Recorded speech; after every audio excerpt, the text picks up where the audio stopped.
For Animoca Brands, the lens of investing in Web3 and crypto hasn't really changed for us, which is that we're still very heavily focused on NFTs because we look at NFTs as digital property rights, right? So we think that's the foundation of all economies in terms of property rights, and therefore the digital economy, meaning the open metaverse, would still depend on NFTs. We don't think that the market is as bad as some people might say. I mean, it's true that obviously it's down from the years before, but we entered the space in 2017, 2018, and for those who don't remember, Bitcoin was like hovering below 3,000. I remember buying Ethereum, I think it was in 2019 at like $85 or something like that. So in comparison to those days, it's actually not quite as bad. There's still billions of dollars of volume in trading in NFTs up to this point. There's still lots of activity in sort of the DAOs. And it is smaller, that's true, but that's a macro conditioning. So we're still focused on that. Of course, there are things that we're now doing that's more global in context. So for instance, there's companies emerging out of Asia more. Before, a lot of our investments were more US-based, for instance. So now we're seeing more investments from a regional perspective. Also the Middle East, particularly places like Saudi, are places that we're looking at as well, that we didn't look, for instance, in the years before. In terms of red flags, I would say that the difference now, which I think is good about a bear market, is that anyone who's building in the space is a real builder.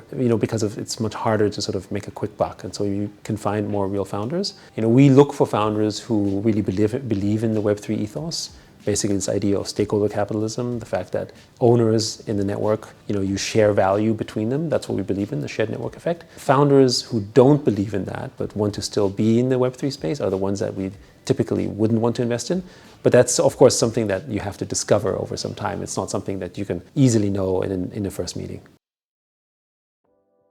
I think the interest in Web3 and crypto from TradFi organizations is something that we always expected would happen, because for particularly the TradFi guys, they understand its appeal. It's not just, is it a better, stronger, or maybe more useful asset, or more, let's call it, flexible asset. It's also about where the next generation is thinking where the value of these assets are. For younger people, virtual and digital existence is actually more important. So the natural way to engage it would be essentially, effectively, virtual related assets, for instance. This, by the way, isn't just in the context of something like a currency or store of value, say like Bitcoin. It's also in terms of things like our gaming items or our skins. Last year, virtual goods and virtual currency activities in games was a $100 billion industry. You're buying skins and trinkets and decorative items. You're not buying things that give you intrinsic utility. It just makes your items and assets look cool. It's kind of like the fashion industry, if you will. But that's $100 billion that's spent on something you don't even own. So the next paradigm of that is you could spend that $100 billion on something that you actually own, and that someone could build additional network effects on top of it and accrue more value to it. And so I think for the TradFi managers around the world, they understand that appeal because that's what they do. And that's I think one of the reasons why there's so much activity. Of course, starting with the biggest ones like Bitcoin and Ethereum, but I think it's going to translate further down. I mean, we're in Indonesia, for instance. I understand that in Indonesia, there is a framework where trading of certain kind of approved crypto is possible as well. So you even have tokens like Sand and ApeCoin, for instance, that are on that approved list. In Hong Kong, you have something similar. In Japan, you have something similar. So these various countries already allow for that to happen, which then might open the door pathway for things like more ETFs, not necessarily related to Bitcoin and Ethereum, but also for different type of token infrastructure. For Animoca Brands, what we focused on in the past was very much in gaming, which we still focus on as well today. We have over 450 portfolio companies, about 140 plus are all in gaming. And of course, we have our own sort of metaverses such as Sandbox, and then we have Phantom Galaxies. There's also Life Beyond. Most recently, we sort of helped launch Rec League, which is sort of the assets that use the Yuga Labs assets such as the Kodas and Bored Apes and so forth. So we're very much active in the gaming space. That's because we believe that gaming is going to be one of the key ways in which we're going to drive mass adoption. There's over 3.4 billion people who play games today. There's literally only a handful in comparison, meaning sort of millions of people playing Web3 games. So we think that onboarding is natural because gamers already deal with virtual currency and virtual goods, even though they don't own it. So that's one thesis. The other one that we're focusing quite a bit on is education, right? Meaning that we want to focus on onboarding teachers and students. Again, it's mass audiences, right? The gaming industry is a $200 billion industry, but the education industry is a $5 trillion industry. So for platforms such as TinyTap and what we're doing basically with Open Campus, which is basically an educational Web3 foundation, we're trying to basically really put forward a Web3 school, Web3 learning, And that's all part of what we're trying to sort of grow and sort of help promote sort of Web3. The Web3 place that is in the lead, I would have to say, is Hong Kong today. Of course, I have a bias. Our headquarters is in Hong Kong. We have our operations, for Animoca Brands in Hong Kong. A little less than a year ago, when Hong Kong basically said we're all in sort of, the metaverse and Web3 and digital assets, they've come a very, very far away. There's probably no regulator in the world that has sent a message to its biggest bank saying, you need to open bank accounts for your potential crypto clients. Also, the HKMA has issued a tokenized green bond. You have ETFs coming out. We've got, basically a number of exchanges that recently got listed. And there is retail trading in Hong Kong where they, I think, listed 15 or 16 different tokens that were permitted for basically retail token trading, all within the span over just, the last 9 months. So there's incredible progress. When we think about who takes the lead, it's not necessarily just about who is at what position in terms of regulatory framework, but it's also about how fast they are progressing in that space. Meaning that in the rate at which Hong Kong is progressing, and they continue to do so, to me means that I think Hong Kong is going to overtake some of these other places very quickly because they are obviously all in on this. Hong Kong has a Web3 task force in which I'm a member as well, which advises the government on Web3 strategies and sort of marketing and promotion. For instance, ApeFest is going to be in Hong Kong in early November as part of FinTech Week, which is basically very much a Web3 conference. So lots of very cool activity, I think, that Hong Kong is showing. So I would say Hong Kong is in the lead. Singapore obviously, is no slouch either. So I think, we should continue to see some really cool stuff coming from there. Hong Kong's positioning in terms of digital assets vis-a-vis China, I think we take the view, and I guess this is not an official stance, Hong Kong will act as a digital asset gateway for China. In the same way that Hong Kong has always acted as a financial intermediary for China, whether it's for currencies, for equities, for foreign investments, and I think it's going to do the same for Web3 and crypto, broadly speaking.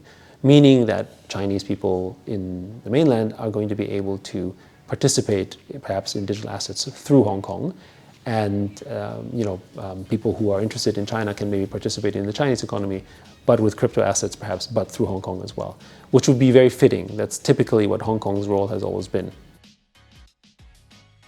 I would say if you want to look at it from a hype cycle perspective, I think there's some parallels in terms of where Web3 was before and where AI is today. We think of them as connected. So meaning that we think that AI and Web3 are actually very much part of the same story, because after all, we think that, for instance, AI is going to fuel the growth of Web3, and the way that AI will scale in a decentralized fashion can only happen basically through blockchain and Web3. The metaverse will repair its reputation when more people actually go into it and see what its actual effects are. To us, the true meaning of the metaverse isn't VR goggles and isn't things like what Facebook is putting out. It's actually about true digital ownership and the benefits and effects that come from true digital ownership, which is only really possible with blockchain and Web3. We spend an inordinate amount of time online today. In Asia, it's actually over 9 hours a day, which if you think about it is perhaps most of our living time, right? If you don't, count sleeping, for instance. Which means that actually our digital virtual existence is already paramount. I mean, we probably care more about how many followers we have on Instagram, but see what happened, for instance, with, Twitter, which renamed itself to X. The owner of the @X handle lost it.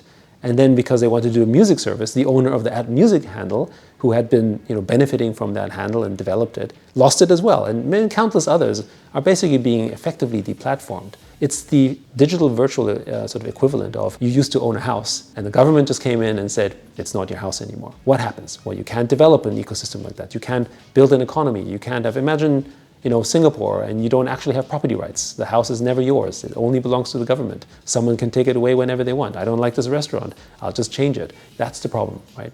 Without property rights, we don't have liberties and freedom, and we don't have economic freedom. So digital property rights will solve that. That to us is the meaning of the metaverse. But unfortunately, most people conflate VR goggles with that. They think of a more immersive experience as that.